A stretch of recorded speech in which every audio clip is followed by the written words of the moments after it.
오늘 나누실 하나님의 말씀은 창세기 1장 1절에서 5절 말씀입니다. 창세기 1장 1절에서 5절 제가 봉독해 드리겠습니다. 태초에 하나님이 천지를 창조하시니라. 땅이 혼돈하고 공허하며 흑암이 깊음 위에 있고 하나님의 영은 수면 위에 운행하시니라. 하나님이 이르시되 빛이 있으라 하시니 빛이 있었고 빛이 하나님이 보시기에 좋았더라. 하나님이 빛과 어둠을 나누사 하나님이 빛을 낮이라 부르시고 어둠을 밤이라 부르시니라. 저녁이 되고 아침이 되니 이는 첫째 날이니라. 아멘. 성경 맨 처음에는 하나님께서 천지를 창조하신 이야기가 기록되어 있습니다. 이 말씀을 읽으면은 우리가 하나님이 세상을 창조하셨을 때 어떤 마음이셨을까 이런 것도 한번 생각해 볼 수 있고, 또 그 창조를 통해서 하나님이 기대하시는 것들은 무엇일까 이런 것도 생각해 볼 수가 있습니다.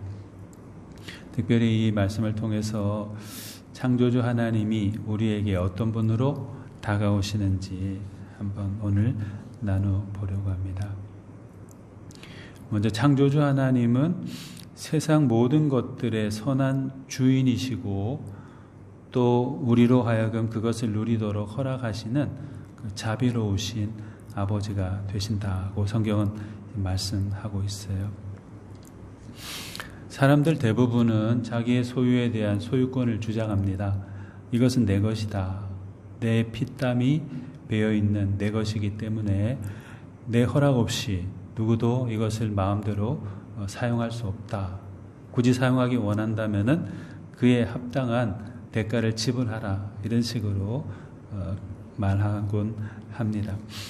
지적 재산권, 소유권, 물적 소유권 이런 것들, 땅에 대한 거, 집에 대한 거 여러 가지 많은 소유권을 주장하면서 사람들은 살아가고 있죠.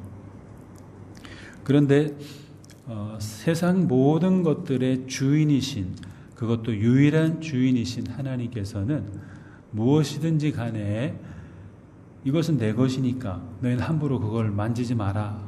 이것을 사용할 권리가 너에게는 없다.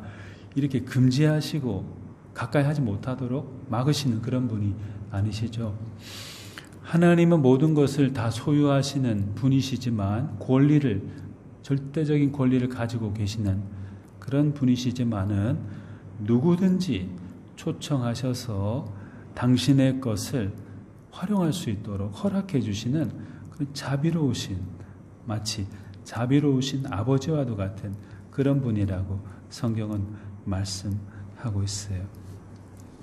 우리의 힘으로 만들어낼 수 없는 것도 하나님 때문에, 하나님의 자애로운 은혜 때문에 우리는 사용할 수 있게 되고, 우리가 접근할 수 없는 것에도 하나님의 그 자비로움 때문에 우리는 가까이 나아갈 수 있습니다. 한 예로 우리 사람뿐만 아니라 짐승도 식물도 마찬가지죠. 허공에 떠돌아다니는 보이지도 않는 그 공기를 흡입하지 않으면은 살아갈 수 없죠. 사람도 짐승도 식물도 마찬가지로 그것 없이는 살아갈 수 없어요. 그런데 태어나면서부터 죽을 때까지 그 공기를 돈을 주고서 사서 마셔야 된다, 사용해야 된다라고 하면은 얼마나 불편하겠어요. 불편할 뿐만 아니라 굉장한 부담 속에서 인생을 시작했다가 인생을 마치게 될 것입니다. 그런데 하나님께서는 우리가 숨쉬는 그 공기를 무한히 우리에게 거저 사용하도록 내어주셨죠. 선하신 아버지의 마음으로 우리에게 무료로 사용할 수 있도록 해주셨어요. 공기만 그렇나요? 마시는 물, 식수 이런 것도 물론 우리가 수도세도 내고 하지만은 영원전부터 영원 후까지 하나님은 우리에게 거저 활용할 수 있도록 허락해 주셨습니다. 자비로운 아버지의 마음으로 허락해 주셔서 그것을 마음껏 누릴 수 있도록 해주신 것입니다. 우리에게 무언가를 강요해서 빼앗아 가신다든지 강력하게 요구하신다든지 그걸 안 하면 징계를 하신다든지 그런 분이 우리 하나님이 아니시죠. 우리 창조주 하나님, 자애로우신 하나님은 마음껏 하나님의 것을 우리가 누릴 수 있도록 허락해 주시는 그 사랑이 많으신 그런 분이십니다. 두려워할 필요가 없어요. 이미 허락해 주신 것이기 때문에 감사함으로 하나님께 찬양드리면서 거둬주신 것들을 활용하면 되는 것이죠. 이런 창조주 하나님의 자애로운 허락하심이 있기 때문에 오늘도 우리가 살아갈 수 있고 미래에도 살아갈 희망을 갖게 되는 것 같습니다. 두 번째로 창조주 하나님은 또 어떤 분이실까요? 창조주 하나님은 의미 없고 가치 없다고 판단되어진 것들에 대해서도 그들을 업수히 여기지 않으시고 가까이 해주시고 잃어버린 가치를 다시 되찾게 하시고 강화할 수 있도록 도와주시는 그런 분이십니다. 어릴 때 학교나 동네에 가서 지내다 보면은 말썽꾸러기 친구들 또는 형들이 있죠. 누나들도 계시지만 어른들은 그런 사람들을 향해서 야, 저 아이는 가까이 하지 마라. 너까지 행실이 안 좋아지니까 그런 아이들과는 어울리듯이 말도록 해라. 그런 아이들과 가까이 하면 공부도 못하게 될 뿐만 아니라 말도 험해지고 행동도 아주 나빠지니까 단단히 마음 먹고 멀리 하도록 해라. 이렇게 어른들이 말씀해 주곤 했습니다. 어른들 말씀이 그 충고가 조언이 100% 틀린 건 아니죠. 금묵자옥이라고 그런 걸 가까이 하다 보면 자기도 모르는 사이에 말도 거칠어질 수 있고 행동도 험악해질 수 있고 좀 안 좋은 방향으로 나갈 수도 있으니까 조심하는 것이 필요하죠. 그런데 이제 성경에 보면은 하나님께서는 물론 하나님께서는 정의의 하나님이고 선악을 분별하신 하나님이기 때문에 판단은 하시지만은 아주 무의미하고 무가치해져 버린 것들에게까지도 그걸 방치한다든지 아주 추방해 버린다든지 업수히 여기지 않으시고 도리어 의미가 없어졌고 가치를 상실했기 때문에 하나님은 그들을 향해서 더 불쌍히 여기시고 더 가까이 해주시는 것을 우리가 많이 발견해 볼 수 있습니다. 다른 사람은 경계해라, 무시해라, 업수히 여겨도 된다 라고 말하는 그 대상을 하나님은 여전히 관심을 가지시고 사랑으로 거리감을 좁혀주시고 친밀함을 회복할 수 있도록 도와주신다 하는 것이죠. 예를 들면 우리가 본문 말씀에 보면은 땅이 혼돈하며 공허하고 흑암이 깊음 위에 있고 태초의 환경을 이렇게 평가 서술하고 있습니다. 땅이 혼돈하고 공허하며 흑암이 깊음 위에 있다. 뭐 하나 제대로 된 게 없잖아요. 캄캄하고 텅 빈 것 같고 혼란스럽고 무가치함의 극치라고 할 수 있겠습니다. 종합 세트라고 할 수 있겠어요. 그런데 혼돈하고 공허하며 흑암이 깊음 위에 있는 바로 그곳에 누구도 가까이 하기 원하지 않는 싫어하는 바로 그곳에 하나님이 다가가셔서 그곳에 함께해 주셨다고 성경은 말씀하고 있어요. 표준세 번역에서 본문 2절을 이렇게 해석하고 있는데 땅이 혼돈하고 공허하며 흑암이 깊음 위에 있고 하나님의 영은 물 위에 움직이고 계셨다. 이렇게 말씀하고 있습니다. 혼돈, 공허, 어둠이 짙지만 쓸모없는 것이라 평가받는 거기에 아무도 없는 거기에 하나님이 같이 계셔 주시고 그 같이 계셔줌을 통해서 이 텅 빈 공간이 의미가 있게 되고 공허한 곳이 의미를 더욱더 깊이 뿌리 내릴 수 있도록 변화된 것이죠. 하나님의 함께 해주심이 하나님의 가까이 해주심이 그것을 가능하게 했던 것입니다. 예수님이 공생의 사역을 하실 때도 아주 훌륭한 사람들 또는 성공한 사람들, 가치 있다고 평가받는 사람들만 선택해서 순번을 정해서 차례대로 만나주시거나 그러지 않으셨어요. 예수님은 복음서에 분명히 그렇게 나와 있죠. 훌륭하신 분도 물론 만나시긴 했지만은 사회적으로, 종교적으로 무가치하다, 의미 없다라고 단죄받은 사람들을 가까이 해주셨고, 그들을 가까이 해주심 속에서 그들에게 용기와 소망을 불어넣어 주신 것을 우리가 성경에서 분명히 찾아볼 수 있습니다.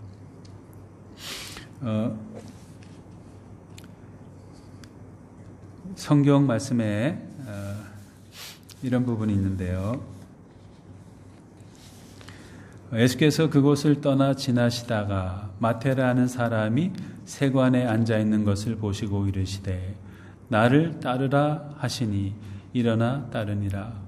예수께서 마태의 집에서 앉아 음식을 잡수실 때 많은 세리와 죄인들이 와서 예수와 그의 제자들과 함께 앉았더니 바리새인들이 보고 그의 제자들에게 이르되 어찌하여 너희 선생은 세리와 죄인들과 함께 잡수시느냐.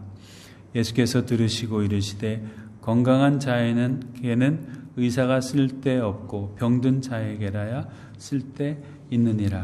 너희는 가서 내가 긍휼을 원하고 제사를 원하지 아니하노라 하신 뜻이 무엇인지 배우라.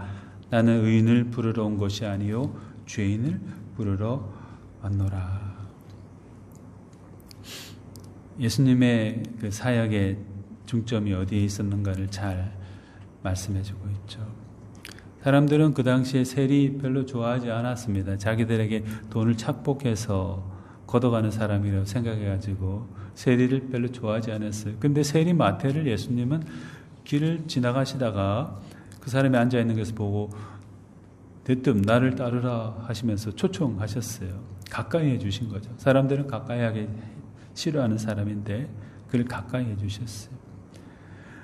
또 마태뿐만 아니라 마태의 동료나 친구들이었던 다른 세리들, 또 죄인이라고 불렸던 사람들까지도 주님은 초청하셔서 같이 식사도 나누시고 그랬어요. 병든 자에게라야 의사가 쓸데있다 하시면서 사람들이 싫어하고 멀리하고 경계하는 세리와 죄인들을 초청하셔서 그들과 함께 하셨던 것입니다. 예수님의 이 사랑 때문에 의미 없고 무가치하다고 평가받고 그래서 사람들로부터 따돌림받고 버림받았던 그 사람들을 향한 예수님의 사랑의 관심 때문에 또 그 사람들에게 가치를 부여해 주신 그 사랑 때문에 이 사람들이 회복되고 새로운 인생의 길을, 믿음의 길을 걸어갈 수가 있었던 것이죠. 맞아야 정신 차린다 이렇게 말하는 분도 계시지만 그 말도 맞지요. 그러나 그것보다 더 강력한 회복과 치유의 길, 성장의 길은 사랑으로 보듬어주고 가치를 인정해주고 의미를 부여해주는 것이라고 생각합니다. 우리 예수님께서 그렇게 해주셨기 때문에 오늘 우리도 가치를 회복하고 하나님의 자녀로 살아갈 수 있는 것이죠. 그런 우리에게 그런 사랑을 베풀어 주신 우리 주님께 감사하면서 살아가는 우리가 되어야 되겠습니다. 창조주 하나님은 또 어떤 모습으로 다가오십니까? 창조주 하나님은 우리를 위해서 필요한 모든 것들을 때를 따라서 공급해 주시는 그런 공급자로 우리에게 다가오시죠. 공급자라는 건 누군가가 필요로 하는 것을 채워주는 사람이죠. 미리 준비해서 적절한 시기에 그가 누릴 수 있도록 공급해 주는 분, 그런 분을 좋은 공급자라 우리가 부를 수 있겠습니다. 공급해 주는 사람이 적절한 시기에 필요한 것들을 공급해 주지 않으면은 그 상대는 상당히 곤란해지죠. 적절한 것이 자기에게 주어지지 않으니까 힘들어지게 됩니다. 그런데 성경에 나와 있는 창조주 하나님은 때를 따라서 우리의 필요를 공급해 주시고 채워주시는 분이라고 분명히 말씀하셨어요. 우리 스스로도 채울 수 없고 다른 사람들, 세상이 채워줄 수 없는 그 부분에 대해서도 하나님은 때를 따라서 가장 적절한 시기에 그것을 채워주시는 분이라고 성경은 분명히 말씀하고 있습니다.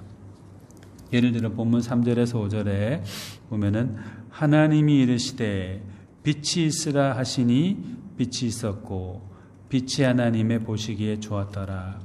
하나님이 빛과 어둠을 나누사 하나님이 빛을 낮이라 부르시고 어둠을 밤이라 부르시니라. 저녁이 되고 아침이 되니 이는 첫째 날이니라 했습니다. 하나님은 때를 따라서 밝게도 하시고 어둡게도 하시고 밝음 속에서 누리는 기쁨을 얻게 하시고 어둠 속에서도 누리는 기쁨을 얻게 하시고 때를 따라서 적절하게 충분하게 모자람 없이 우리에게 빛도 어둠도 공급해 주시는 분이라고 성경은 분명히 말씀합니다. 그 창조주 하나님이 우리에게 모든 것을 때를 따라 적절하게 공급해 주시는 그 하나님이 우리의 아버지시기 때문에 우리에게는 희망이 있는 거죠. 낮과 같은 시간에도 우리를 위해서 활동하시고 밤과 같은 때에도 때를 따라 우리에게 활동하셔서 채워주시는 그 하나님이 계시기 때문에 우리에게는 희망이 있는 것입니다. 기독교 박해시대에 지하동굴에 숨어 살아야 됐던 많은 성도님들이 계셨죠. 인간적으로 보면 그 사람들은 죽을 수밖에 없는 상황에 처해졌어요.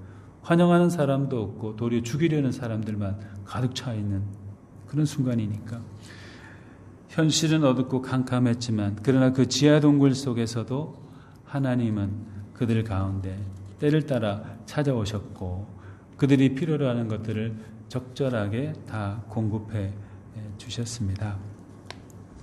우리 자애로우신 사랑의 하나님은 우리를 향해서도 똑같은 마음으로 다가오심을 믿습니다. 우리가 필요로 한 것들을 때를 따라 공급해 주시고 우리가 해결해야 될 것들을 때를 따라 해결해 주시는 그 자애로운 분으로 하나님은 다가오신다고 믿습니다. 그 하나님을 바라보면서 현재 여러 가지 많은 어려움들을 극복해 나가는 그런 우리가 되면 좋겠습니다. 또 창조주 하나님은 모든 피조물들 각각의 그 의미를 부여해 주시고 가치를 선물해 주시는 분, 인정해 주시는 분이라고 성경은 또 교훈해 주고 계세요. 학교 입학할 때, 직장에 취업할 때 평가를 받잖아요. 이 사람이 우리 학교에서 공부하기에 적당한 사람인가, 또 이 사람이 우리 회사에서 직무를 담당하기에 적절한 사람인가 평가를 받습니다. 그리고 그 평가에 따라서 합격하기도 하고 또 불합격하기도 하고 아주 기쁘게 되기도 하고 또 마음 아프게 되기도 하고 그렇게 되죠. 평가에 의해서 우리의 가치를 인정받게 되는 것이 모든 세상의 이치이죠. 하나님과의 관계에서도 마찬가지입니다. 그런데 하나님이 좀 다른 부분이 있다면, 세상과 다른 부분이 있다면 그 사람의 현재의 모습이 너무나도 무가치하고 쓸모없게 여겨진다고 할지라도 세상과 같이 단칼에 끊어내버리고 그를 쓸모없다 하시는 하나님은 아니라는 거죠. 하나님은 흙덩이에서 사람을 빚어서 만드셨다고 했잖아요.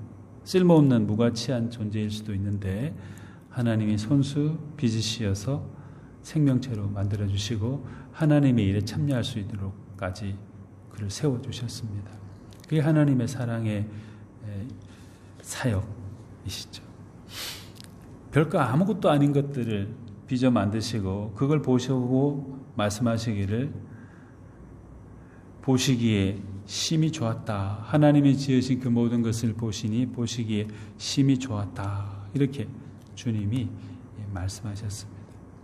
특별히 아무 쓸모도 없는 그 흙덩이로 하나님의 형상으로 빚어서 사람을, 남자와 여자를 창조하시고 가장 귀한 존재로 하나님이 세워주셨죠.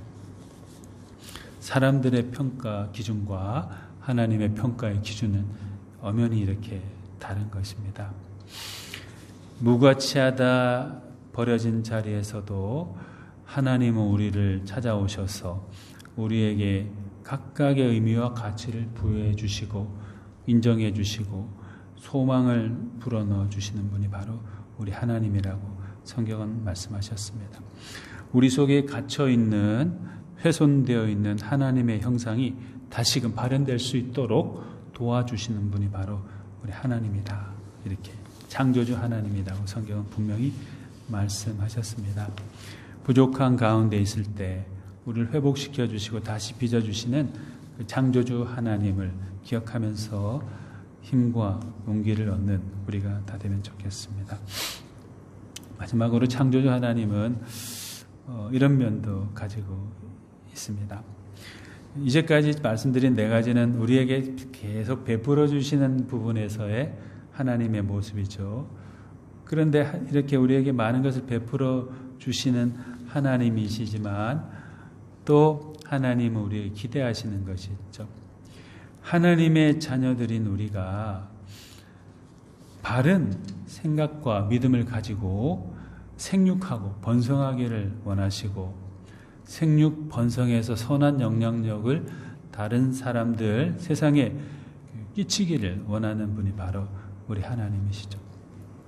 본문 말씀에 보면은 아담과 하와에게 하나님께서 이렇게 말씀하셨어요.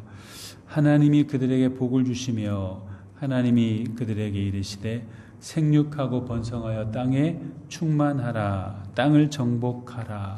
바다의 물고기와 하늘의 새와 땅에 움직이는 모든 생물을 다스리라. 이렇게 말씀하셨습니다.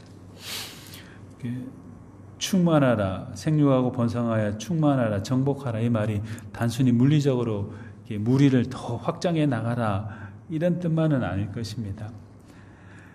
물리적으로도 번성해야 되겠지만은 그 선한 영향력이 더욱더 널리 전파될 수 있도록 해야 되고 하나님의 영광을 드러내는 삶이 더욱더 짙어지도록 노력하는 것이 필요하다는 것이죠. 물리적인 것에만 관심을 둘 때가 많지만 하나님이 더욱 원하시는 것은 우리가 변화되어서 하나님의 사랑의 영향력이 다른 사람에게로 전달되고 그분들도 하나님의 사랑을 알고 느끼고 하나님을 발견하게 되도록 하는 것. 그것이 하나님의 진정한 원하시는 바가 아니겠습니까? 그래서 사도행전 1장 8절에 오직 성령이 너에게 임하시면 너희가 권능을 받고 예루살렘과 온 유대와 사마리아와 땅끝까지 이르러 내 증인이 되리라. 주님이 이렇게 말씀하셨죠. 하나님의 창조주 하나님의 자녀된 우리가 선한 영향력을 발휘해서 또 다른 분들에게 하나님의 사랑이 잘 전달되어질 수 있도록 힘쓰는 그런 삶을 살아가면